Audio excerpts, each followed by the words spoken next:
Muito bom dia, família Soma. Bom dia. Tudo bem com vocês? Bênção de Deus estarmos juntos. Coisa boa cantar, né? Coisa boa que tá o louvor, né? Tava bom demais, cara. Tava bom demais cantar o Senhor. Jesus é digno, Ele merece louvor, honra, glória. E eu espero que nós cultuemos a Ele sempre com um espírito de contrição, que nós venhamos entregar a Ele nosso devido louvor, porque Ele é digno. Somente Ele é digno. E nós estamos numa série em Malaquias e a gente está vendo que às vezes a nossa adoração ela não é condizente com aquilo que Deus merece. Na verdade, nós temos muito que corrigir a nossa adoração e Malaquias está aqui para nos ensinar isso. Nós estamos numa série e o bom de séries de mensagens é que nós conseguimos ver o que a Bíblia tem a nos ensinar, ao mesmo tempo que a gente não consegue fugir dos assuntos. Então, quando a Bíblia quer falar algo e a gente está numa série de mensagens, nós não vamos fugir disso. A gente fala aquilo que a Bíblia está falando. E hoje é um desses casos que a gente não consegue escapar. Então eu quero que tu já ache a tua Bíblia, acha Malaquias, acha o capítulo 3 e deixa aberta e não fecha, até eu falar amém, tu não fecha a tua Bíblia hoje. Antes da gente ler a palavra, eu quero mostrar uma coisa para vocês aqui, que pelo menos raiz é assim, né? Hoje o pessoal usa muito o celular, né, para pagar, enfim, cartão. Eu ainda sou do tempo antigo. Isso aqui é uma carteira. O que se costuma fazer com uma carteira? Carteira está relacionada com o quê? Dinheiro. Geralmente a gente pensa nisso, né? Mas se tu for pensar bem, pelo menos eu aprendi assim, não sei se vocês ou não, mas a minha carteira, por exemplo, ela tem uma foto da minha família. Tá vendo? Tem uma foto da família. Atrás aqui eu tenho também a foto do meu velho pai, que já está com o Senhor. Às vezes eu faço, sabe? Isso, tô brincando, não faço não. Mas, por que isso? A carteira, ela está relacionada com dinheiro, sim. Mas mais do que isso. Esse dinheiro, ele é geralmente voltado para algo. Então, a foto da família me lembra disso. As minhas finanças estão comprometidas com alguma coisa. Geralmente o relacionamento e finanças é o que está envolvido na carteira. A tua carteira ela vai estar demonstrando, ela vai apresentar para ti o que tu faz com o teu dinheiro e para onde ele está direcionado. Com quem tu te relaciona, mais especificamente. Pode cuidar. Eu não sei se todos usam carteira aqui assim, mas, cara, teu telefone é a mesma coisa. Procura no extrato do teu aplicativo do banco aí no que tu mais gasta. E tu vai ver com o que mais tu te relaciona. Vocês estão entendendo? Então, essa é a ideia do que nós vamos ver hoje aqui. Então, acha aí Malaquias 3. Vamos ler o texto? Nós vamos ler do versículo 6 até o versículo 12. E aqui nós estamos agora na quinta disputa. Eu falei para vocês, né? Malaquias trata de 6 disputas e aqui nós vamos ver a quinta disputa. Deus tem uma quinta coisa, um quinto assunto para tratar com o povo, para confrontar o povo. Malaquias capítulo 3, versículo 6 até o 12, vamos lá. Porque eu, o Senhor, não mudo. Por isso vocês, filhos de Jacó, não foram destruídos. Desde os dias dos seus pais, vocês se afastaram dos meus estatutos e não os guardaram. Voltem para mim e eu voltarei para vocês, diz o Senhor dos Exércitos. Mas vocês perguntam, como havíamos de voltar? Será que alguém pode roubar a Deus? Mas vocês estão me roubando e ainda perguntam, em que te roubamos? Nos dízimos e nas ofertas. Com maldição vocês são amaldiçoados, porque estão me roubando, vocês, a nação toda. Tragam todos os dízimos à casa do tesouro, para que haja mantimento na minha casa. Ponham-me à prova nisto, diz o Senhor dos Exércitos, se eu não lhes abrir as janelas do céu e não derramar sobre vocês bênção sem medida. Detalhe, Deus está propositalmente aqui fazendo uma comparação, Deus está assemelhando, Deus está fazendo referência ao dilúvio. No dilúvio, as janelas, as comportas do céu se abriram e desceu água em forma de juízo. Deus está dizendo que agora vai acontecer o inverso. As janelas do céu serão abertas e choverá bênção. Versículo 11. Por causa de vocês, Repreenderei o devorador para que não consuma os produtos da terra, e não deixarei que as suas videiras nos campos fiquem sem frutos, diz o Senhor dos Exércitos. Todas as nações dirão que vocês são felizes, porque vocês serão uma terra de delícias, diz o Senhor dos Exércitos. Bendita a palavra do Senhor. Nós estamos aqui na quinta disputa. E o que vai acontecer aqui agora? Deus ele vai pegar o povo e ele vai dizer, gente, olha só, abre aí a tua planilha do Excel, vamos ver como é que tá os gastos de vocês, como é que tá as finanças de vocês. Deus vai querer abrir a planilha e comparar se está com o que ele quer ou não. Se isso está cumprindo, se os gastos do povo estão condizentes com o que Deus quer do povo. Afinal de contas, Deus é quem concede, então ele quer que nós usemos com sabedoria. Nós temos diante de nós aqui agora um assunto que não é geralmente muito benquisto, não é muito agradável. Como eu falei, série de mensagens tem esses pontos bons, vamos dizer que é bom. A gente não consegue escapar do tema. E hoje é um tema assim, é um tema que nem todos gostam. Por quê? Porque a gente se pergunta, né, o que isso tem a ver? Se Malaquias prepara o povo para a vinda do Senhor. Malaquias é o último livro do Antigo Testamento. O cânon do Antigo Testamento está encerrando, está fechando. Ou seja, logo adiante vem o Messias, o Salvador. O que isso tem a ver com dinheiro? Como assim?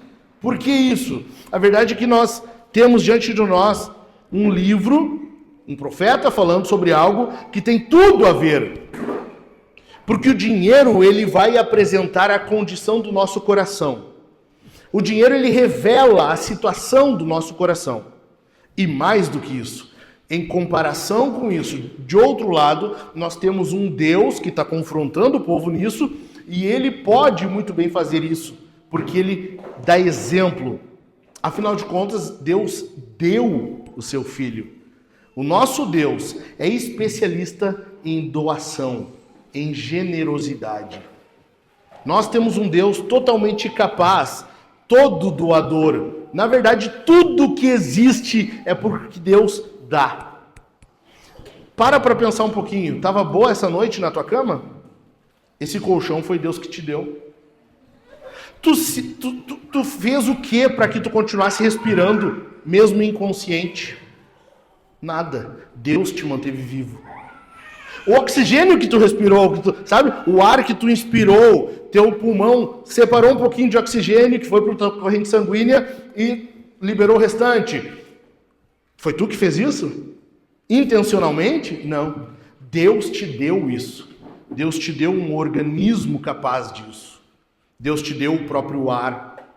Nós vivemos num planeta em que as condições são exatas para a vida. Se fosse alterado um detalhe de centenas de fatores, a vida não existiria no planeta. Deus deu isso. Então o nosso Deus, ele é o doador, ele é quem mais pode falar sobre generosidade. E hoje aqui Deus está confrontando o povo e nós temos 3 males que ocorrem da falta de generosidade. 3 problemas que surgem. E quando o povo não é generoso, inevitavelmente isso acontece. Em primeiro lugar, ocorre engano e abandono. Olha os versículos 6 e 7 aí comigo. Porque eu, o Senhor, não mudo. Por isso vocês, filhos de Jacó, não foram destruídos.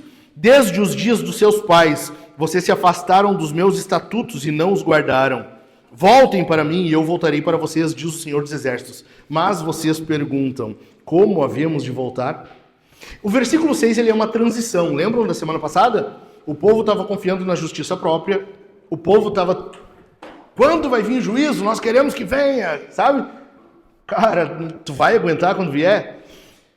E o versículo 6 ele transiciona, ele faz essa passagem daquele contexto para o que nós vamos ver agora. E Deus está dizendo, eu, Senhor, não mudo. Assim como ele é o Deus do juízo e ele virá fazendo justiça, o fato de ele não mudar é que faz com que o povo permaneça. O versículo 6 está mostrando isso exatamente assim para nós. Por isso vocês, filhos de Jacó, não foram destruídos. Por isso vocês não foram destruídos. Olha para mim aqui. Quem aqui não peca? Ninguém, né? Ninguém. Se alguém levantar a mão, a gente já apedreja daí. Todo mundo peca. Sabe o que te mantém vivo? Sabe o que impede que a terra se abra e tu desça para o inferno na hora? Deus. Porque ele não muda. Imagina um Deus que tu não tivesse certeza. Poxa, será que amanhã Deus vai continuar sendo bom, misericordioso, gracioso? Como seria essa vida? Sabe por que nós podemos confiar plenamente? Porque Deus não muda. Ele é sempre o mesmo. Ele é o mesmo ontem, no tempo de Malaquias, ele é o mesmo hoje. E ele continuará sendo sempre assim. Ele não muda. Deus não muda. E essa é a causa de nós não sermos destruídos. Bendito é o nosso Deus que se mantém sempre o mesmo, imutável. E isso implica imperfeição. Se Deus não muda e ele não precisa mudar, quer dizer que não há nada nele que possa ser melhorado. Ou seja, nosso Deus é perfeito. Tudo que nós precisamos, ele tem. Tudo que nós precisamos, ele tem e ele concede. Deus está apresentando aqui nesse versículo, nos versículos 6 e 7, 4 pontos essenciais para nós. Bem rapidinho aqui, ó. Presta atenção. Deus está mostrando 4 coisas aqui. Primeiro, que ele não muda. Ele é fiel, ele é comprometido. Se ele é comprometido com suas promessas, aquilo que ele prometeu para o tempo de Malaquias, e a gente sabe que se cumpriu, o que ele continua prometendo vai se cumprir. Ok? Em segundo lugar, como que ele chama o povo? Porque eu, o Senhor, não mudo. Por isso vocês... O quê? Gente, atenção. Por isso vocês o quê? Filhos de Jacó. Aqui tem... Cara, presta atenção. Isso aqui é muito importante. Às vezes a gente passa batido, sabe? Aquela leitura do culto familiar que tu tá um pouquinho pressa, assim, tu quer acabar logo. A gente passa batido isso aqui, não presta atenção.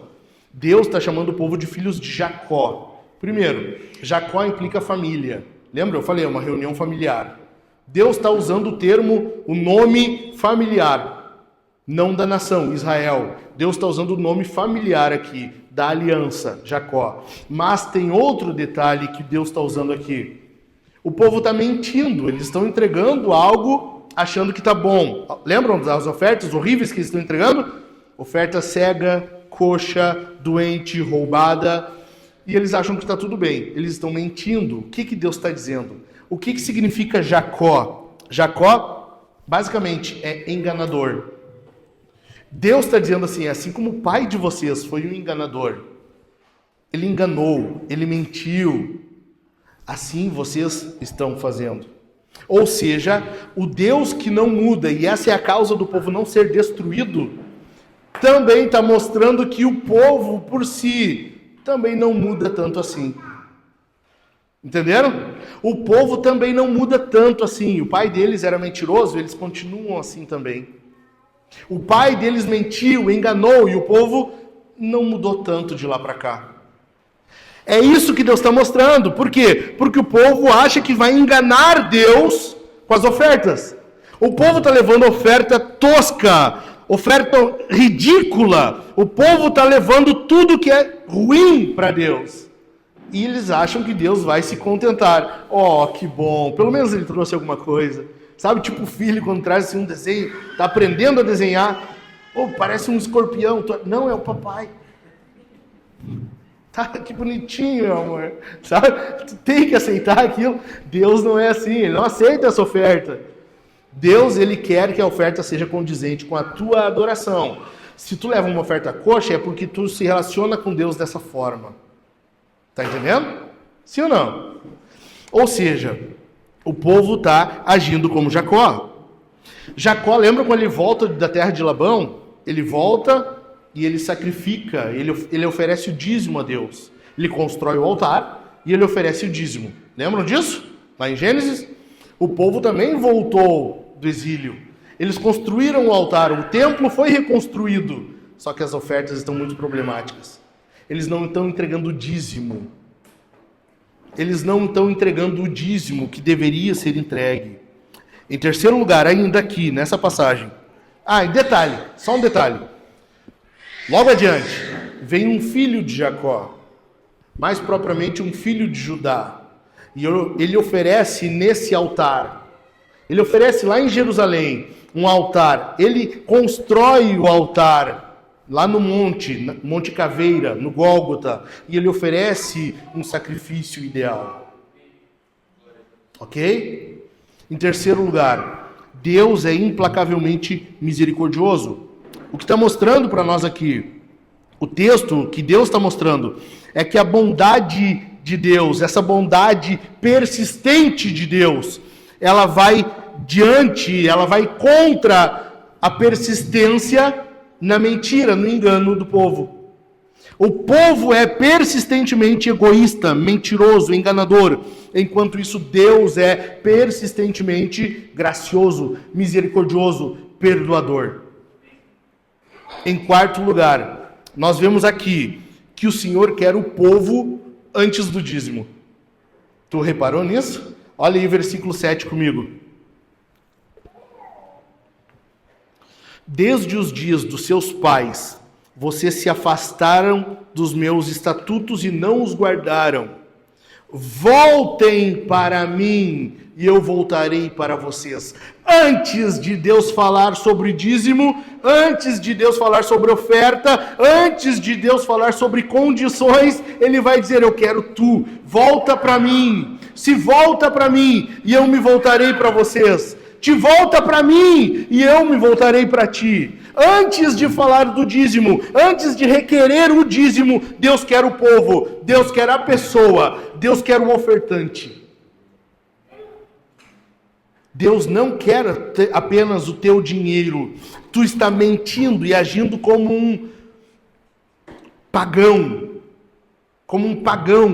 Se tu acredita que vindo aqui num domingo, dando a tua oferta, dando o teu dízimo de forma generosa, basta. Não. Deus quer o teu coração. Deus quer a ti antes da oferta. Deus quer a pessoa antes do dízimo. Deus diz, Deus está dizendo, voltem para mim. Esse Deus que não muda, está dizendo, voltem para mim. A questão aqui é que Deus não muda, mas as ações dele mudam. Ele se relaciona com o povo conforme o povo está querendo ele. Assim como Deus se volta para o povo, ele se volta conforme o povo o deseja.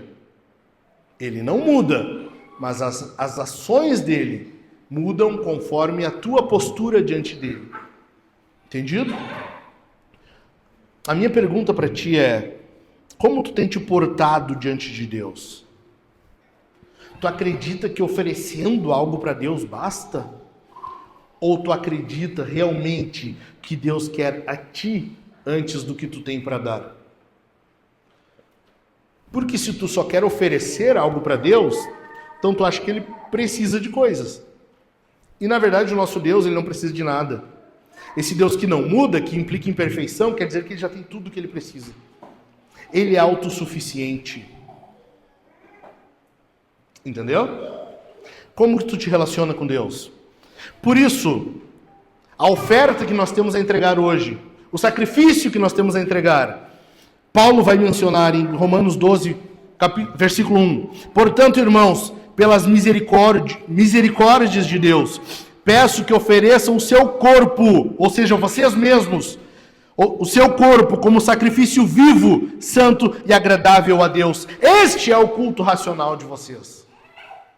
O que Deus quer é a ti antes do dízimo. O que Deus quer é a ti antes do que tu possa oferecer. Ofereça a ti mesmo. Ofereça o teu corpo como sacrifício vivo. Amém? Tu precisa entender que quando nós não somos generosos, nós estamos enganando a nós mesmos e nos afastando de Deus. Se tu não oferece com generosidade, se tu não doa com generosidade, tu está te enganando, achando que está tudo bem, e ao mesmo tempo tu está te afastando de Deus, e Deus está dizendo, te volta para mim, e nós estamos nos afastando dele. Entendido? Em segundo lugar, o segundo grande mal da falta de generosidade é roubo e maldição. Lê comigo aí, versículos 8 até a primeira parte do 10. Será que alguém pode roubar a Deus? Mas vocês estão me roubando e ainda perguntam, em que te roubamos?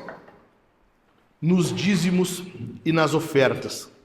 Com maldição vocês são amaldiçoados. Cara, o povo estava sendo amaldiçoado. Lembram? Nós já tínhamos visto isso.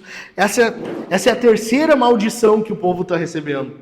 É a terceira vez que Deus está falando que eles são amaldiçoados. Com maldição vocês são amaldiçoados, porque estão me roubando. Vocês, a nação toda. Tragam todos os dízimos à casa do tesouro, para que haja mantimento na minha casa. Tem 3 utilizações do dízimo no Antigo Testamento e hoje também. Ok? Presta atenção nisso aqui. Existem 3 utilizações, existiam no Antigo Testamento 3 utilizações do dízimo e vale para hoje também. Quais são? Em primeiro lugar, o sustento do ministério. Em primeiro lugar, o dízimo, as ofertas, servem para manutenção do ministério, da igreja e de quem serve na igreja de forma integral. De quem serve, de quem se doa na igreja. Os sacerdotes e levitas eram mantidos assim. Naquele período, os sacerdotes, eles comiam o que o povo trazia. E hoje tu vai dizer, não precisa de dízimo, porque o dízimo na época eram grãos, eram alimentos, eram... O animal, essa era a moeda do povo, era o que eles tinham. Tu não planta hoje, então tu dá daquilo que tu recebe. Entende? A questão é, os sacerdotes e levitas se mantinham disso. O ministério, os pastores se mantinham disso. O mesmo vale para hoje. Deus sustenta a igreja e o ministro dessa forma. Deus sustenta a família do pastor desse jeito. A igreja é mantida assim. A luz acesa hoje está sendo assim. Está acesa porque nós pagamos a conta. Como foi pago? Com um valor que é doado. Mas na época não tinha templo. Claro, no início da igreja não tinha templo. Eles estavam perseguidos. Estavam sendo mortos. Depois que foi aceito o cristianismo no Império Romano, passou-se a construir templos. Detalhe, todos os templos, desde lá para cá, sempre eram com beleza. A arquitetura era pensada, a estética era planejada, nada era feito de qualquer maneira. É hoje só que a gente vê um prédio quadrado e era isso. Sempre foi bem pensado, por isso que nós temos que pensar na estrutura, na comodidade do prédio. Nós temos que pensar no visitante que vem aqui, se ele está se sentindo confortável. Entende? A iluminação tem que ser boa. A projeção tem que ser boa. Nós estamos pecando nisso. As cadeiras têm que ser confortáveis. Estão entendendo? A única coisa que confronta, que incomoda, é a pregação do evangelho. Só isso.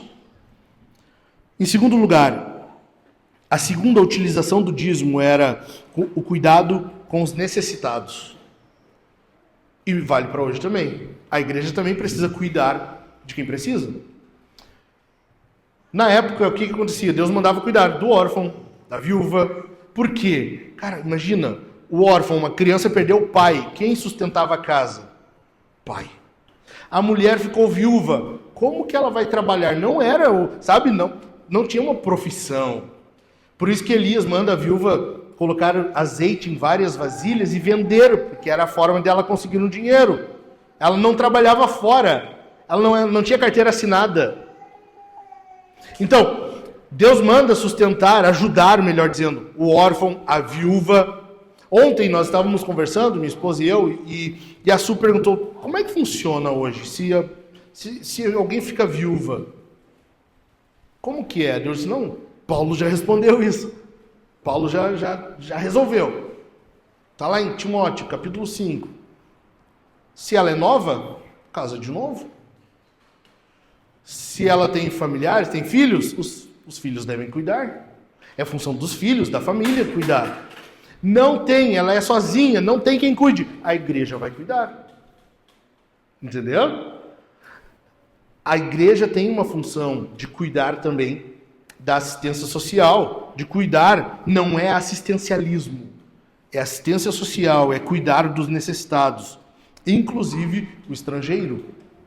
Em terceiro lugar, a terceira utilização do dízimo era uma celebração na presença do Senhor. Basicamente, era uma adoração, era o culto com um banquete comunitário. O povo se reunia, eles levavam um animal para sacrificar, E ali eles e os sacerdotes e levitas, e eles comiam juntos.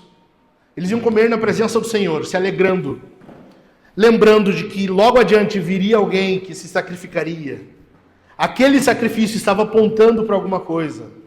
Se o povo era crente mesmo, ele fazia aquilo ali celebrando ao Senhor, porque a fé que nós temos, que olha para trás, é a fé que eles tinham olhando para frente. Assim como nós cremos no Messias que veio, eles criam no Messias que viria. Eles celebravam ao Senhor. 1 Coríntios, capítulo 11, se eu não me engano, Paulo fala sobre a refeição no culto. Por isso que ele fala, esperem uns pelos outros. Porque aquela reunião, a comunhão ágape, né, a reunião de amor que havia, ela era uma celebração na presença do Senhor. O povo comia junto. Por isso que aqui a gente valoriza muito comer junto. Entende? Nós tivemos agora, foi semana passada ou no anterior? Foi na anterior, né? O almoço de membros. A gente tem um por temporada, um por estação. Cara, é tão bom. Eu não sei, eu gosto de comer. Acho que vocês nunca repararam, mas eu estou falando agora. Eu gosto de comer, ok? É bom. Comer com os irmãos, assentado à mesa, dando risada, é muito bom. É um prenúncio do que nós teremos na eternidade. Nós estamos fazendo isso na presença do Senhor. E isso é antecipado no culto, na mesa da ceia. É a mesa em que Cristo está nos chamando para a comunhão. Entendeu? Sim ou não? O dízimo, as condições do povo eram usadas na igreja para isso. O povo usava parte dos dízimos para celebrar diante do Senhor. Agora, o que o povo está acontecendo aqui? O que eles estão fazendo? Eles não estão entregando integralmente. Eles não estão sendo generosos. Eles não estão pensando na manutenção do templo, no sustento dos sacerdotes e levitas. Eles não estão pensando no cuidado dos pobres e necessitados. Eles não estão pensando na comunhão comunitária. Eles não estão pensando na refeição, na celebração que havia junto. E com isso, eles estão sendo amaldiçoados. E olha o que Deus fala. Presta atenção aqui, ó. Versículo 9. Com maldição, vocês são amaldiçoados, porque estão me roubando, vocês, a nação toda. Presta atenção aqui. O termo que Deus usa para nação não é um termo muito agradável. É o termo nação quando Deus se referir a outras nações, a outros povos, os pagãos, os que estão fora da aliança. Deus está dizendo, quando vocês fazem isso, vocês estão me roubando. E quando estão me roubando, vocês estão se igualando aos outros povos, às outras nações. Quando nós não entregamos a Deus aquilo que é devido, Deus está dizendo que nós agimos como pagãos. Nós estamos agindo como as outras nações. Detalhe, isso é muito importante. Lembra qual era a condição do povo na época? Eles tinham voltado do exílio, a nação estava destruída, o templo recém tinha sido reconstruído, eles não estão tendo condições financeiras, o Império Persa está subjugando eles estão debaixo de um império. Além disso, a colheita deles não está sendo produtiva. O que Deus está dizendo? Traz o dízimo. Tragam o dízimo à casa do tesouro. Ah, Senhor, mas está tão ruim, a conta de luz está vendo semana que vem, eu preciso pagar essa conta. Traz o dízimo à casa do tesouro. O detalhe aqui é a condição financeira não é o predominante para tu ser generoso ou não. Não é a tua condição financeira que determina a tua generosidade. O povo estava quebrado. Pensa, eles voltaram do exílio. Eles chegaram, as casas estavam destruídas. O muro destruído, o muro da cidade. A cidade estava um caos. O que Deus está dizendo? Traz o dízimo. Sabe por quê? Porque a tua oferta, o teu dízimo, é uma demonstração de fé. Eu vou usar um termo aqui que a teologia da prosperidade destruiu, ok? Presta atenção, porque eles roubaram, mas eu vou pegar de volta, não pertence a eles. O dízimo, a oferta, a generosidade é um passo de fé. Ok? Presta atenção, a teologia da prosperidade roubou isso, mas não pertence a eles. Por isso que muitos hoje retêm, porque acham que estão sendo manipulados. A teologia da prosperidade é uma maldição, mas não compete a eles determinar o uso dos termos. E eu vou usar exatamente esse termo. O dízimo, a oferta, a generosidade é um passo de fé. Tu crê em Deus e por crer nele, tu oferece. Amém?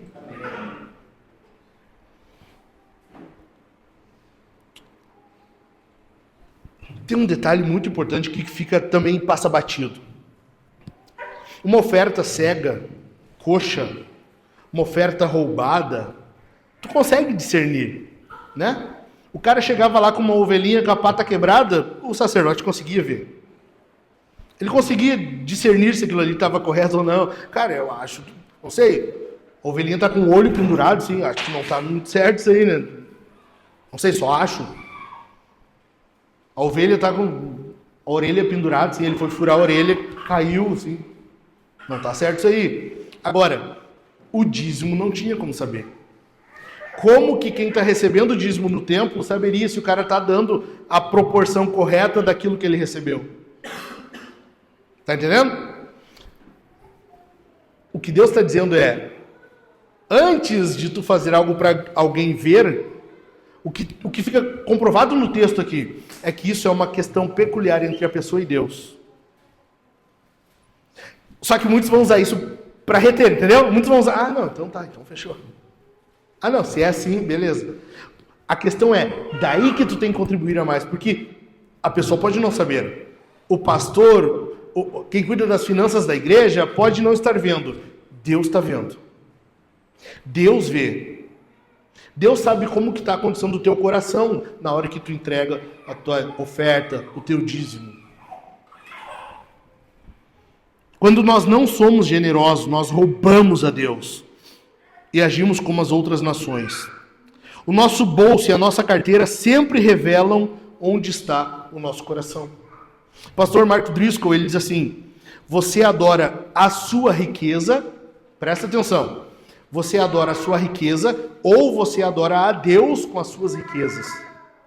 Ou tu adora a tua riqueza, cara, Jesus falou isso, ou tu adora a tua riqueza, ou tu adora a Deus com as tuas riquezas. Entendeu? Em terceiro lugar, ou melhor, antes, 4 razões por que isso aqui é muito importante. Eu já estava passando adiante, estou com pressa, parece que eu estou querendo almoçar logo. 4 razões por que isso aqui é muito importante. Em primeiro lugar, Jesus disse que nós não podemos servir a Deus e ao dinheiro. Cara, isso aqui é muito importante. Jesus falou. Jesus falou muito sobre dinheiro. Jesus falou muito sobre esse assunto. É por isso que a gente não se priva de falar isso aqui. Entende? Cara, infelizmente, eu falei, a teologia da prosperidade destruiu isso. Corrompeu isso. E muitas igrejas, por causa disso, evitam falar agora. Não, se nós falarmos sobre dinheiro, vão achar que nós estamos querendo manipular. Estamos querendo isso, estamos querendo... Cara, azar. Se tu pensar isso, sinto muito. Tu está se enganando a ti mesmo e tu vai sair daqui enganado. Não é o que está acontecendo. Mas eu não posso mudar o teu pensamento. E se tu se sente ofendido em falar sobre dinheiro, provavelmente é porque tu tem que ouvir sobre dinheiro.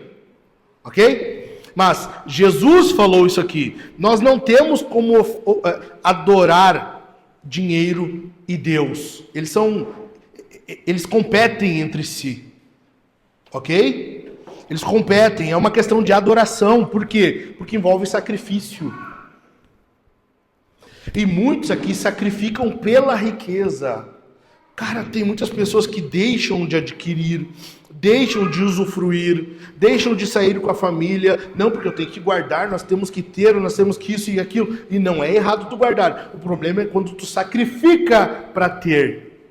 Ou então tu enforca o teu cartão, tu usa o que tu não tem para comprar aquilo que tu não precisa. Tu está servindo a riqueza, tu está adorando a algo, sacrificando a algo. Entende? O que Jesus está dizendo é que nós não temos como fazer isso e ser cristão. Se tu pensa assim, ó, se tu pensa, Deus quer tirar dinheiro da minha mão, Deus quer tirar o dinheiro da minha mão, é porque Ele quer tirar o ídolo que está no teu coração. Se tu pensa desse jeito, Deus quer tirar o dinheiro da minha mão, Deus quer o meu dinheiro, Deus quer... É porque Deus está querendo sim tirar o ídolo do teu coração. Entendido? Segundo lugar, por que isso aqui é muito importante? Porque Jesus disse, onde está o seu tesouro, ali está o seu coração. Entenda, se Deus é o teu tesouro, então você vai entregar a Ele o teu mais profundo comprometimento. Se Deus é de fato o teu tesouro e teu coração está nele, teu comprometimento estará nele. E por tu se comprometer com Ele, tu vai entregar tudo a Ele. Por isso que nós entregamos tempo, talentos ou os dons e dinheiro e finanças. Nós entregamos a Deus porque agora nós somos dele. Nós não estamos fazendo nada mais do que dar a Ele o que já é dele. Nós só estamos administrando. Nós não temos como dizer que amamos a Deus se nós não nos comprometemos com Ele e o seu reino. Ok? Em terceiro lugar, Atos capítulo 20, verso 35 diz que é mais abençoado dar do que receber. E aqui Paulo está fazendo uma citação de Jesus, né? Um texto, não está registrado nos evangelhos, provavelmente Paulo recebeu um ensino oral, e ele está dizendo que Jesus falou isso aqui. Jesus disse, e Paulo escreve isso, Paulo está falando isso em Atos 20, 35, que melhor é dar do que receber. Cara, já parou para pensar que isso é o contrário do que é a nossa tendência? A gente quer guardar, a gente quer ter, nós queremos ter a segurança do dinheiro. Não, eu precisaria ter pelo menos 20 mil no banco, pelo menos 50 mil no banco, pelo menos isso, pelo menos aquilo. Por quê? Porque a gente se sente seguro assim. A gente se sente confiante assim. Paulo está dizendo que é melhor dar do que receber. Já parou para pensar que pode ser que tu tenha 10 reais no bolso e Deus queira, às vezes, na rua, tu está passando por alguém que precisa e tu deu os 10 reais, tu fica sem nada? Melhor é dar do que receber. A chave aqui presta atenção nisso aqui. Presta atenção nisso aqui. Tem um falso ensino. Tem um falso ensino que vai dizer assim, ó, que se você der, Deus vai te abençoar e tu vai ganhar, tu vai receber. Ok? Presta atenção. Falso ensino. Teologia da prosperidade vai dizer, tu tem que dar para Deus te abençoar. Não. A chave dessa passagem é o quê? Dar é a bênção. Tu entendeu? Melhor é dar do que receber. Mais abençoado é quem dá do que o que recebe. Ou seja, tu não dá para receber uma bênção. Dar é a bênção. Tu entendeu? Tem diferença. O problema é que hoje é quase uma espécie de esquema, né? Não, tu tem que dar tanto para Deus te dar tanto. Tu tem que dar 1.000 para Deus te dar 10.000, 100.000. Cara, virou um esquema. Virou um esquema. E aí Deus vira o refém, sabe? E aí tu tá na frente dele, tu deu e agora tu tá com a faca. Agora dá a minha parte. Como assim? Como assim? Nós não damos a fim de receber uma bênção, porque dar é a própria bênção. Você sabia, um detalhe. Sabia que hoje no mundo, é a era em que mais tem riqueza? Sabia disso? Nunca no mundo houve tanta riqueza quanto hoje. Nós vivemos na era em que há mais riqueza. E olha quanta miséria existe. Tu percebe ou não? Quanta pobreza existe. Olha quanta dificuldade existe. Sabe por quê? Porque ao invés de dar, as pessoas querem reter. Querem guardar. Querem manter para si. As pessoas buscam hoje o quê? É a alegria. É a segurança do dinheiro. Essa é a própria satisfação. Autossatisfação. É a felicidade enquanto o vizinho passa necessidade. Enquanto o outro precisa. E a pessoa vai retendo. Não, porque eu preciso. Para o conforto da minha família. Eu preciso. Deus quer que você tenha para que você possa ofertar. Amém? Em quarto lugar, por que isso aqui é importante? Porque Paulo diz que Deus ama quem dá com alegria. Deus ama quem dá com alegria. Dar é uma bênção, é uma alegria. Então, por exemplo, é como se Deus te deu e tu diz assim, meu pai me deu um presente e agora eu vou compartilhar. Então, por exemplo, digamos assim, tu tem 2 Enzos ou Valentinas, tu tem aí alguns kids junto contigo, e aqui na igreja nós temos vários deles. Tu não compra um picolé para cada um. Presta atenção. Tu não compra um picolé para cada um. Tu compra, no caso do Dani, 18 picolés. Tu compra vários picolés e dá para um. Então, por exemplo, o Dani vai comprar 4 picolés e vai dar para o Gui. E aí ele vai dizer, agora tu dá para os teus irmãos. Ele está ensinando o que Deus faz conosco. Entendeu? Não entenderam? Ele está ensinando a pegar o recurso que ele tem agora e compartilhar. Deus faz isso com a gente. Nós ganhamos um presente do nosso Pai. Só que Ele quer que nós entreguemos, que nós ofertemos para os outros. Deus não nos dá para que a gente segure. Deus não nos dá para que a gente guarde. Deus nos dá para que nós possamos dar.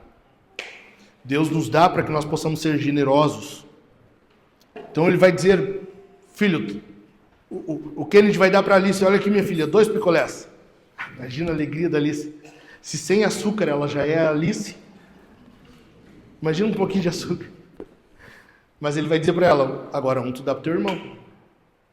Sabe? Aquela alegria, a criança na hora, minha filha, meu filho, tu tem 2, tu não precisa dos 2, dá um. É isso que Deus quer com a gente. Está entendendo? É isso que Deus faz com a gente.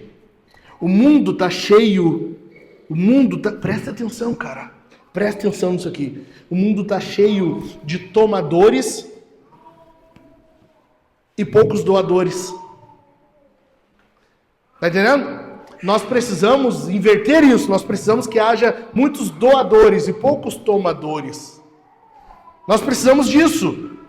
Tomadores, pessoas que retêm, que guardam para si, não dão com alegria. Elas dão umas contrariadas, reclamando, tentando mostrar para os outros.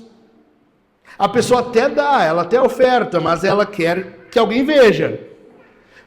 Cara, a gente vê direto no Instagram isso hoje. Tu vê direto isso hoje, toda semana. O pessoal fazendo videozinho lá, dando dinheiro para os outros. Deus fala o que a tua mão direita fizer, a esquerda não saiba. A questão é, nós temos que inverter isso aqui, nós precisamos de doadores. Por quê? Porque no cristianismo a gente aprende a doar, ofertar, não só dinheiro, não é só recursos. Tu oferta não vingança, tu oferta não rancor, tu oferta perdão, tu oferta para os outros muitas coisas. Tu não retém, entende? Nós temos aprendido isso e nós temos que viver isso aqui. Tu oferta na vida dos outros palavras de edificação. Paulo fala isso. Falem aquilo que é bom, que sirva para edificação. Tu oferta na vida do irmão encorajamento. Tu oferta para os outros aquilo que fará o bem. Tu não retém. Tu não segura para ti. Por que eu estou dizendo isso? Porque tem 3 cenários aqui. Presta atenção. 3 cenários. Primeiro deles, 2 tomadores. Quando tem 2 tomadores, nós temos vigaristas. Pessoas que vão enganar os outros para ter. Ladrões, vigaristas, enganadores. Ok? Quando nós temos um tomador e um doador, nós temos uma relação abusiva. Trata-se de uma relação abusiva. Alguém está sendo oprimido. Alguém está sendo enganado. Alguém está tendo prejuízo. Quando nós temos 2 doadores, ok, é o que Deus quer. É isso que Deus quer. É isso que Deus quer de nós. E é isso que Deus quer para nós. Deus te dá para você abrir a mão e não para você fechá-la. Amém? Terceiro lugar e último.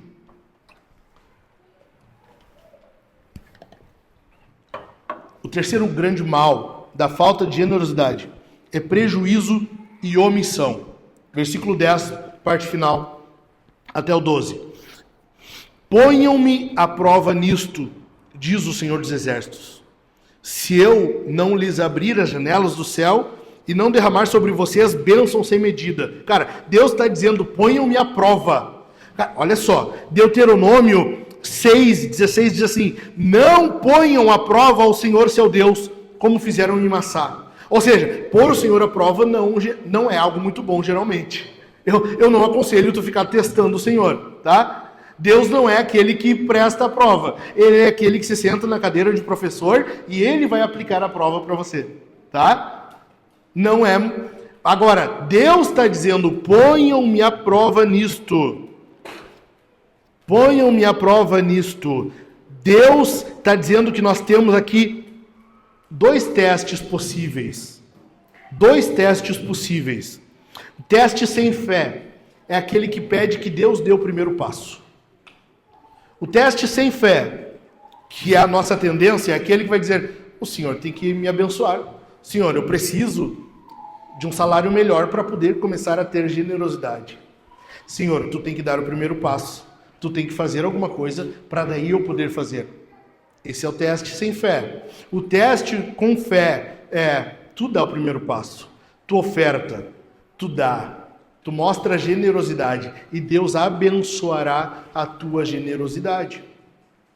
Amém? Nós temos diante de nós aqui dois testes. O primeiro é o teste sem fé. É o que o povo está fazendo. Eles querem primeiro que Deus abençoe eles. Que Deus melhore as condições financeiras. Que Deus melhore a condição da nação. Que Deus melhore. Para daí eles doarem, para daí levar o dízimo certinho, para daí começar. Deus está dizendo, não, para lá. Não é assim. Não é desse jeito. Não é assim que a banda toca. Primeiro tu dá um teste, primeiro tu dá um passo, primeiro tu mostra que crê, primeiro tu mostra que confia em mim, e eu vou cuidar do resto. E eu vou cuidar da tua generosidade. Está entendendo?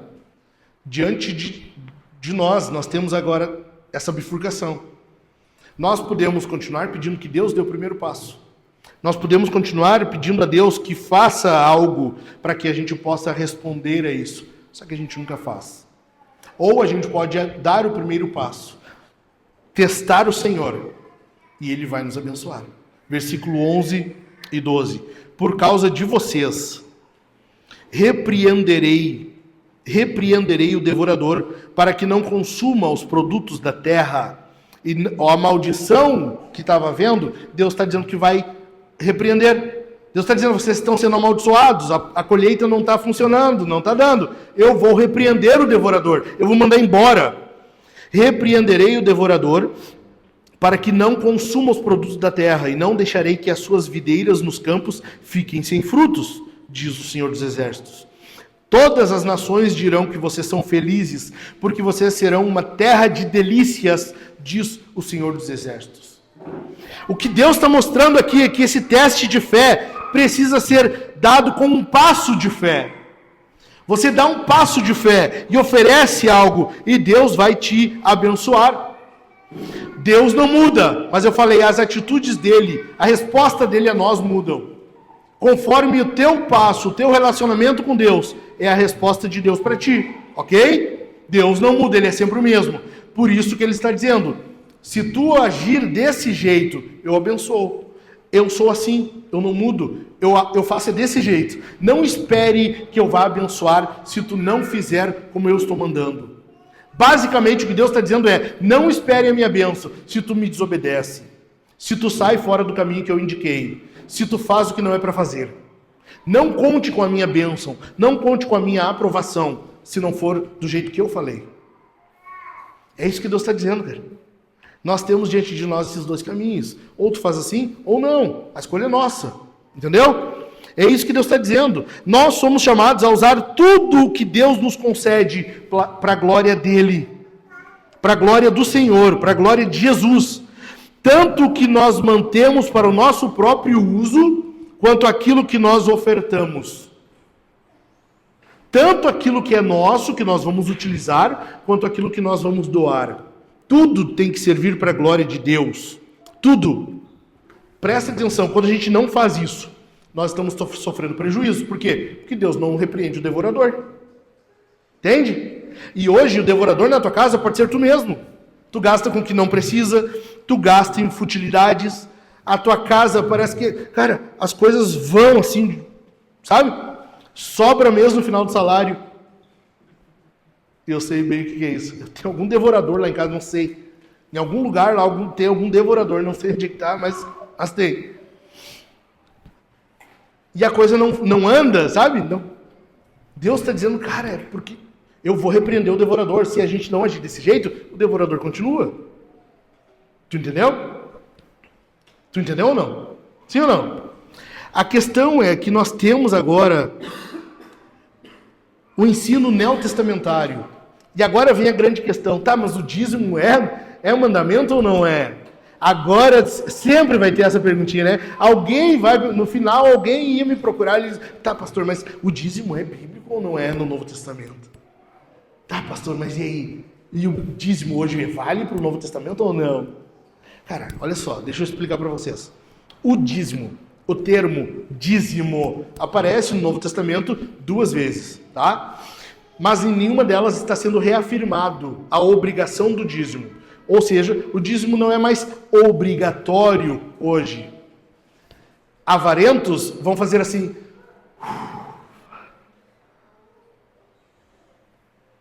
Avarentos vão fazer. Bom. A questão é, o que é no Novo Testamento? Romanos 12:1.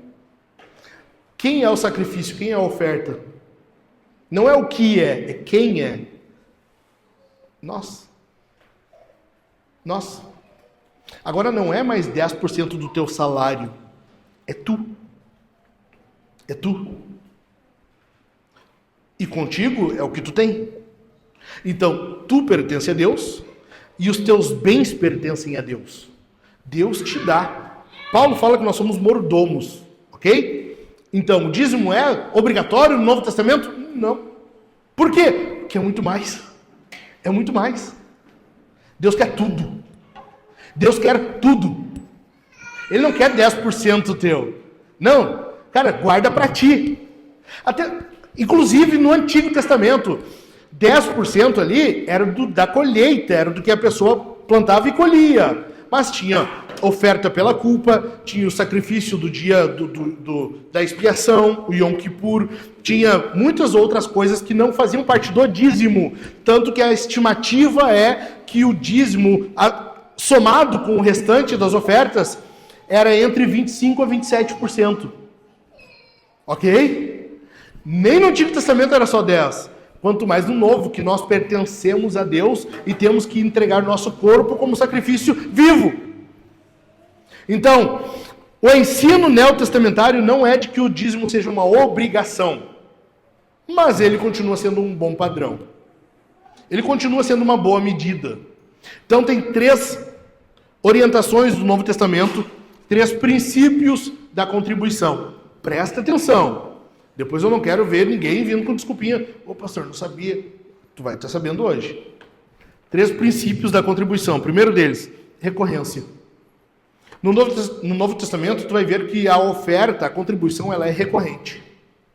Paulo fala aos Coríntios, no primeiro dia da semana, reservem, separem o que vocês vão ofertar e levem para que seja colhido, para que seja juntado aos demais. A oferta é recorrente. A contribuição, ela é recorrente, ok? Em segundo lugar, ela é proporcional. O segundo princípio é o da proporcionalidade. Por quê? Paulo fala, 1 Coríntios 16, conforme a sua prosperidade. Ou seja, de acordo com o que tu ganha. É proporcional. Não tem como tu querer ofertar 2.000 se tu ganha 1.800. Não bate, né? A tua planilha não vai fechar, vai ficar só no vermelho. Agora, a pessoa que ganha 50, 100 mil, queria ofertar 120 pila. Não faz sentido, entende? Deus está sendo honesto aqui, ele está dizendo, gente, olha só, eu não sou o governo, eu não sou o Lula, que quer taxar os super ricos, ok? E vai sobrar para os pobres, porque o super rico ele vai embora, fica os pobres pagando imposto. Não, eu sou justo, paga ou contribui de acordo com a tua condição. Tu vai estipular o valor, tu estipula, mas qual é o princípio? E aí vem o terceiro, o da generosidade alegre. Tu oferta proporcionalmente ao que tu recebe. No entanto, tu bota um pouquinho para cima. Tu é generoso e tu faz isso com alegria. Deus ama quem dá com alegria. 3 princípios da contribuição no Novo Testamento são recorrência, proporcionalidade e generosidade alegre. Sempre que tu for abrir a tua carteira, tu vai fazer isso. Sempre que tu for dispor de tempo para a igreja, tu vai fazer isso. Sempre que tu for ofertar os teus dons, teus talentos na igreja, tu fará isso. Isso implica em tu sempre fazer mais e melhor. Pô, mas eu só sei tocar 3 posições no violão ali. Cara, para a semana que vem aprende uma 4ª. E assim vai indo. Tu tem que buscar melhorar porque é para Deus. Ok?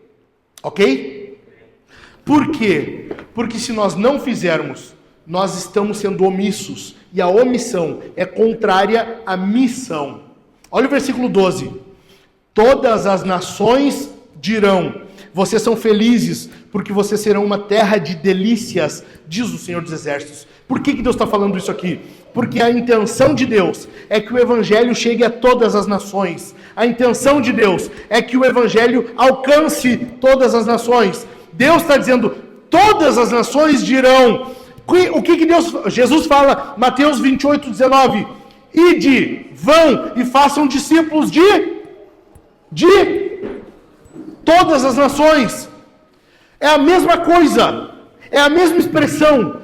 Deus está falando para o povo em Malaquias, todas as nações vão ver que vocês são alegres, felizes, porque eu abençoo. E nós fomos abençoados com a salvação, a melhor das bênçãos que podíamos receber. E agora Jesus está dizendo, vão, façam discípulos de todas as nações, para que eles vejam essa alegria, essa felicidade, que é ter a vida eterna, que é fazer parte de mim.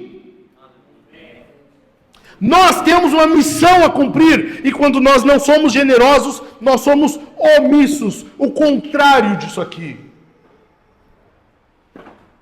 Amém? Amém mesmo? Cara, rapidinho, eu já estou estourando o tempo, enfim. Pastor Hernandes Dias Lopes, reverendo Hernandes Dias Lopes, ele diz que nós, geralmente, existem 8 desculpas para retenção, para não ofertar, para não contribuir. A primeira delas é a teológica. O dízimo é da lei, o dízimo não é do Novo Testamento, sabe? Desculpa teológica. A segunda é a desculpa financeira. Ah, veja bem, pastor, do que eu ganho não sobra. Sabe? E geralmente é a moedinha de Deus que cai, né? Sabe? A mãe deu 2 moedinhas para a criança, ela estava indo para a escola bíblica. Oh, pela estrada fora eu vou, sabe?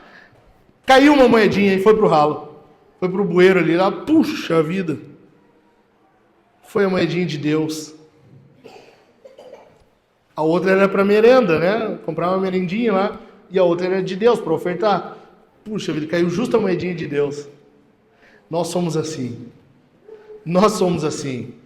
Geralmente, tu prioriza as contas, tu prioriza o que tu quer fazer, e a moedinha de Deus fica lá no final. Não é à toa que Deus manda dar das primícias. O que eram as primícias? Era a primeira colheita. Era o que vinha primeiro. Para que daí o restante Deus abençoasse. Sabe por que muitas vezes falta salário ou sobra mês no final do salário? Sabe por quê? Porque tu não separou de Deus primeiro. Tu não separou de Deus primeiro.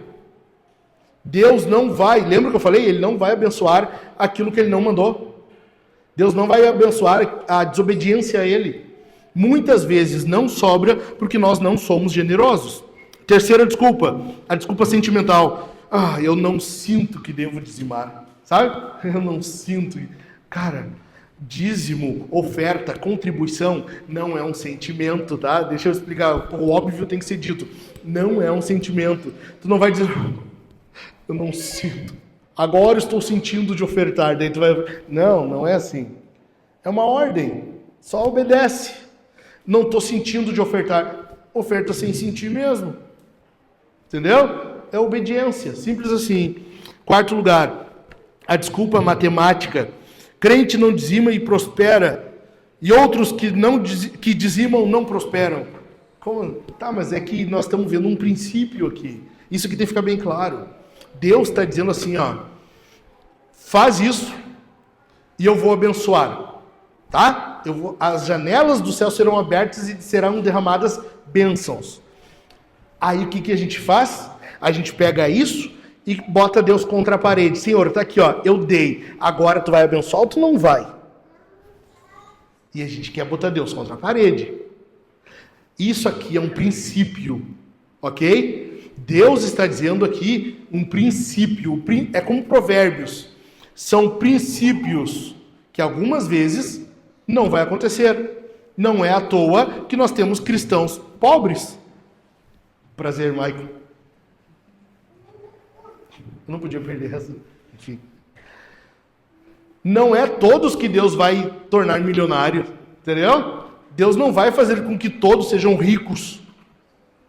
Jesus falou, os pobres sempre tereis convosco. Nem todos serão ricos. Simples. Agora, Deus está dizendo que vai chover bênção. Nem sempre a bênção é aquela que a gente espera. Tu espera que bênção é, surgiu 1 milhão na tua conta do banco. Não, cara, às vezes a bênção é Deus só te livrando do mal. Te impedindo de cair, de pecar. Te dando a vida eterna. Te mantendo no emprego. Ok? A bênção, quem estipula é Deus, não é nós. Certo? Em quinto lugar, a desculpa da consciência. Eu não dizimo, mas eu oferto. Sabe? Tu vai compensando assim. Eu conheço gente que não dizima, mas daí manda dinheiro, eu mando dinheiro para um missionário não sei do que, sabe? Para entidade não sei o que. Cara, dízimo, oferta é na igreja local, tá? É na igreja local. O teu dízimo, tua oferta é aqui. O que tu quiser dar a mais, ok, tranquilo. Eu procuro manter umas moedinhas sempre. Quando eu paro na sinaleira, eu tenho uma moedinha ou outra para dar. Mas eu não dou parte do meu dízimo, entendeu? Na igreja eu vou dar 8% e 2% eu mantenho comigo para dar na sinaleira. Não é assim. Entendido? Sexta desculpa, a política. A igreja não administra bem o meu dízimo. O pastor, ou graças a Deus não é eu, mas o tesoureiro não administra bem o meu dízimo. Mas quem foi que te colocou por avaliador? Deus veio até em ti, colocou a mão na tua cabeça e disse, a partir de hoje tu está empossado. Tu é o juiz da utilização do dízimo e das ofertas? Não, animal. Tu dá e amém. Ok? E contente-se, porque isso é bênção. Porque dar é a bênção. Ok? Amém ou não amém? A sétima desculpa é a mesquinha. A igreja não precisa do meu dízimo. Já tem dinheiro suficiente, eles não precisam do meu dízimo. Cara, não se trata disso. Tá? Não se trata disso. Se trata de obediência. E por último, a oitava, discordância pessoal. Eu não concordo com dízimo. De novo, não é de ti. O assunto não é tu. Ok? O assunto não é tu. Então não é tu que torna o padrão. A questão é, o nosso Deus, o Deus da Bíblia, não é um Deus materialista. Ele não quer só o teu dinheiro, assim como para ti também não pode ser só o ter. Mas Deus não é antimaterialista. Deus não é aquele Deus que só quer que tu tenha uma relação com Ele espiritual, sabe? Mística, sem se importar com o teu bem-estar, com as tuas condições, com o que tu tem para comer, beber, vestir, calçar. O nosso Deus não é nem materialista, nem antimaterialista. Ele vai te dar o que ele acha justo, o que ele acha que é necessário, e ele quer que tu administre bem. Ok? Entendido? E aí ele vai dar 3 bênçãos. Deus dá 3 bênçãos aqui. Em primeiro lugar, as janelas dos céus abertas. Como eu disse, é uma referência ao dilúvio. As colheitas seriam abençoadas, haveria prosperidade. Segunda bênção é o devorador repreendido. Deus está dizendo, eu vou proteger. Uma é a bênção ativa. Nós recebemos algo bom. Outra é passiva. O mal não nos atinge. Estamos blindados. Ok? Hoje só estou usando a palavra coach, né? De nada. Entende? Deus está te guardando. O devorador está afastado, está repreendido. E a terceira é a alegria. Tem grande alegria na obediência a Deus. As nações olham e elas veem como o povo de Deus é alegre. Aqui está uma questão que as pessoas não entendem. O mundo não entende como que o cristão é alegre. Nós somos perseguidos, nós passamos por dificuldade, nós passamos por perdas, nós passamos por catástrofes, nós passamos por crises e nós continuamos alegres. Deus está dizendo que haveria bênção de alegria em nós. Tem bênção de alegria para ti hoje aqui. Tem bênção de alegria para a tua vida. Tem bênção de alegria para servir de testemunho. Deus está dizendo que quer que os outros vejam quanto tu é alegre, porque tu obedece a Ele.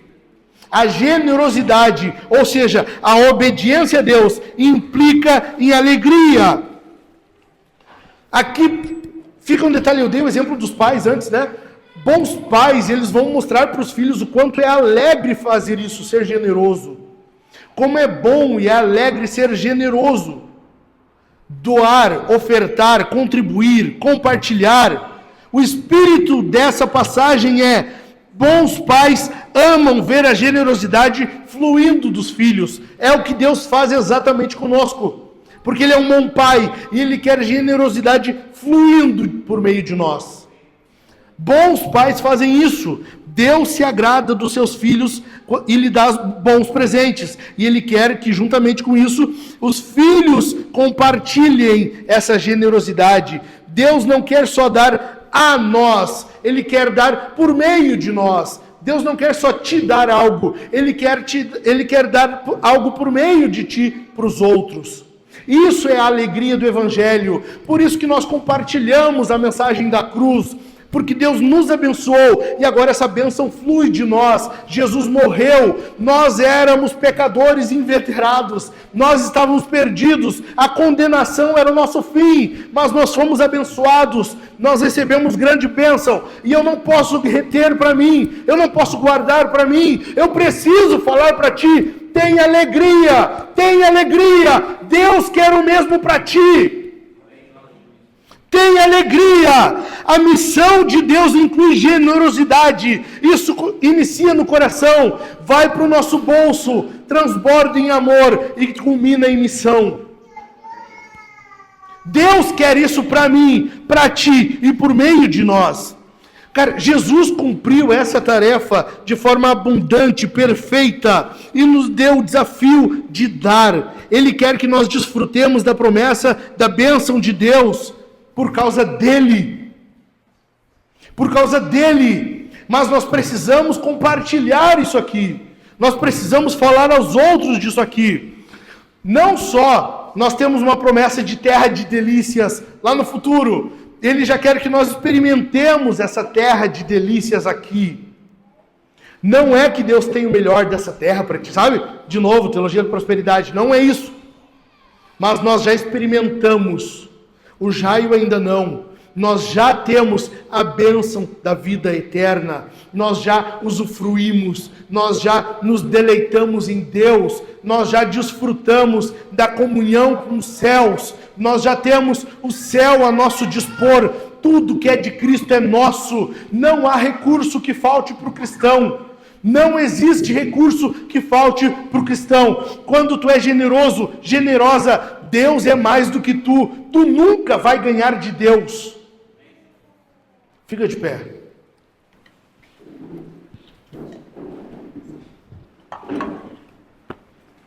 Jesus tem para nós uma terra de delícias, alegria plena, comunhão, felicidade. E Ele está dizendo que nós já podemos aproveitar isso agora. Basta que nós obedeçamos. Basta que nós entreguemos a Ele tudo que é nosso e principalmente a nós mesmos. Amém? Amém. Vamos responder o sermão? Vamos responder o sermão, gente? Muito obrigado, Senhor. Muito obrigado. Jesus nos convida a partilharmos do que é dele. E não só o que é dele é nosso, mas ele é nosso. E ele diz: esse é o meu corpo que é partido por vós. Este é o meu sangue que é vertido por vós. Nós vamos responder o sermão participando da ceia. Aqui à minha esquerda tem a mesa com o pão e os cálices com suco e vinho. Pega o pão e mergulha no que estiver de acordo com a tua consciência. Suco, se tu for um ex-alcoólatra, ok? Criança, mulheres grávidas, fracos, pega suco. Se tu estiver bem, pega o pão e mergulha no vinho e participa. A questão é, nós participamos do Senhor porque nós temos comunhão com o Senhor. Amém? Nós vamos cantar. Nós cantamos antes, foi bom demais, mas precisa ser só um ensaio. Nós temos que cantar muito mais alto agora. A melhor oferta que já podia ser doada foi Deus que doou, foi o Filho dele. Jesus doou a si mesmo. E agora Ele quer que a gente faça o mesmo, que nós nos doemos a Ele. Ok? Tem razão melhor para a gente cantar? Tem razão melhor do que essa para a gente erguer a voz, erguer as mãos, cultuar o Senhor, louvar a Ele? Não existe. Não existe. E nós vamos ofertar. Nós vamos ofertar ao Senhor com nossos dízimos, ofertas, vamos entregar a Ele. Nós temos muita coisa para fazer. Nós temos que terminar a pintura, nós temos que arrumar essa projeção, nós temos que terminar ali atrás, que nós só pintamos onde enxerga, né? O restante ainda tá igual em casa, né? Tu sempre tem o quarto da bagunça, assim. Ali atrás tá assim. A gente precisa melhorar isso aqui, a acústica tem que ser melhorada. Nós precisamos de equipamento para transmissão. Gente, eu estou botando meu telefone para fazer uma transmissão. Horrível. Nós temos que melhorar isso aqui. Tem muita coisa a ser feita. Fora as outras utilizações que eu falei. Ajudar necessitados. Nós temos que contribuir com quem precisa. Nós queremos agora esse mês, nós estamos entrando, a partir de amanhã, no Setembro Amarelo. Ok? É a época que a gente faz um esforço maior para as pessoas não se matar. Resumindo, é isso. E a Medley me deu uma sugestão e eu achei muito boa. Nós vamos fazer agora esse mês um movimento de evangelismo de novo. Nós vamos sair e vamos falar às pessoas que é crise, está difícil, mas tem solução. Vocês sabiam que no nosso estado o nível de suicídios é altíssimo? Isso não sai na notícia. Mas os números de suicídio aqui são altíssimos. Nós temos que ir e falar para as pessoas que há uma mensagem de esperança. Amém? Nós precisamos ir lá fora e falar para eles. Nós precisamos ir lá e dizer, não está tudo perdido, não. Não está tudo perdido. Não acabou. Não chegou o fim ainda. E esse mês nós vamos fazer isso. Até para isso a gente precisa de recurso, para fazer folhetinhos, enfim. Oferte generosamente. Tu nunca vai ganhar de Deus em generosidade. Amém, gente? Pai, nós te louvamos porque tu é bom, tu é generoso. E assim como o Senhor, nós queremos ser generosos. Mas mais do que isso, nós queremos que essa generosidade transborde em bênção na vida dos outros, inclusive no encorajamento, no ensino, para que haja generosidade neles também. Ensina-nos, Senhor, a ser generosos, faça de nós pessoas generosas e ensine-nos a ensinar os nossos filhos a ser generosos, os nossos irmãos a serem generosos. Que isso seja uma marca da nossa igreja, que uma marca, Senhor, da Soma seja a generosidade. Não nos permita, Senhor, sequer pensarmos em reter aquilo que Tu nos dá. Não nos deixe, Senhor, ficarmos em paz quando formos avarentos, mas que possamos abrir a mão, assim como Tu abriu a Tua mão naquela cruz do Calvário. Que nós possamos abrir a mão, Senhor, e contribuir, e colaborar, e compartilhar. Em nome de Jesus, nós clamamos a Ti por auxílio. Ajude-nos com isso. Nós queremos obedecer, mas às vezes nós fracassamos. E para isso nós queremos ajuda, Pai. Em nome de Jesus. Aplaude o nome do Senhor.